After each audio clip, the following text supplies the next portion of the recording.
જય શ્રી કૃષ્ણ, જય દ્વારકાધીશ મિત્રો. આજે આપણે અધ્યાય 17નો ચોથો શ્લોક સમજીશું. એ યજંતે સાત્વિકા દેવન્ય ક્ષરશાંક્ષી રાજસા પ્રેતાન ભૂતગણા શાન્યે યજંતે તામસા જનાહ. સત્વગુણી મનુષ્ય દેવોને પૂજે છે, રજોગુણી મનુષ્યો અસુરોને પૂજે છે અને તમોગુણી લોકો ભૂત પ્રેતને પૂજે છે. આ શ્લોકમાં પૂર્ણ પુરુષોત્તમ પરમેશ્વર બાહ્ય કર્માનુસાર પૂજા કરનારાઓના વિભિન્ન પ્રકાર જણાવે છે. શાસ્ત્રાજ્ઞા પ્રમાણે એકમાત્ર પૂર્ણ પુરુષોત્તમ પરમેશ્વર પૂજવા યોગ્ય છે, પરંતુ જે લોકો શાસ્ત્રોના આદેશો જાણતા નથી, તેમાં શ્રદ્ધા ધરાવતા નથી, તેઓ પ્રાકૃત ગુણમાં પોતાની વિશિષ્ટ સ્થિતિ પ્રમાણે જુદી જુદી વસ્તુઓને પૂજે છે. સત્વગુણી લોકો સાધારણ રીતે દેવની પૂજા કરે છે.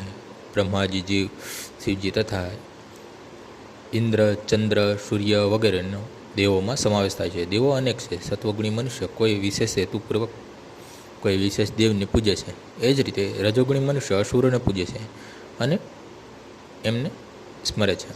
કે દ્વિતીય વિશ્વ યુદ્ધ વખતે કલકત્તાનો એક માણસ હિટલરની પૂજા કરતો હતો, કારણ કે તે યુદ્ધની મહેરબાનીથી પહેલાં માણસે કાળા બજારમાં વેપાર કરીને ઘણું ધન ભેગું કરેલું. એવી રીતે જે લોકો રજોગુણી તથા તમોગુણ હોય છે, તેઓ સામાન્ય રીતે કોઈ જોરાવર મનુષ્યને ઈશ્વર તરીકે પસંદ કરી લે છે. તેઓ એમ માને છે કે કોઈ પણ વ્યક્તિને ઈશ્વરની જેમ પૂજી શકાય છે અને સમાન ફળ પામી શકાય છે. અહીં સ્પષ્ટ રીતે જણાવ્યું છે કે રજોગુણી મનુષ્ય આવા ઈશ્વરોને સર્જે છે તથા પૂજે છે, અને જે લોકો તમોગુણમાં અંધકારમાં રહેલા હોય છે, તેઓ પ્રેતોને પૂજે છે. કેટલીક વખત લોકો મૃત માણસની કબર પર પૂજન કરે છે, જાતીય સેવા પણ તમોગુણી ગણાય છે. તેમજ તે જ પ્રમાણે ભારતમાંના અંતરિયાળ સ્થળોમાં ભૂત પિશાચની પૂજા કરનારા હોય છે.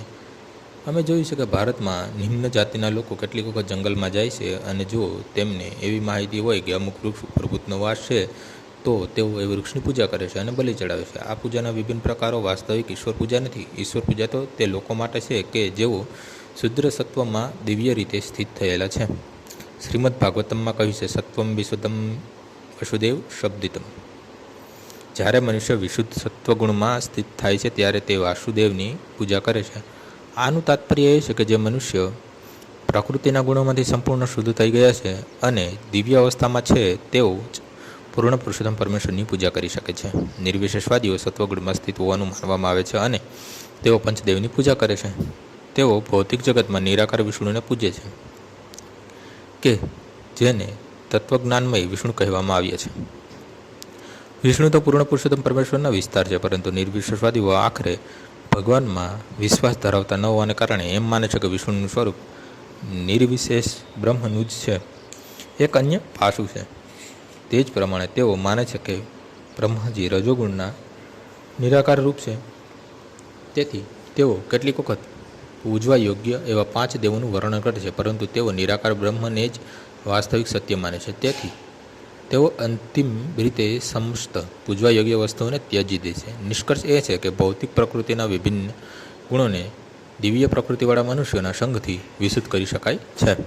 આજનો શ્લોક અહીં પૂર્ણ થાય છે.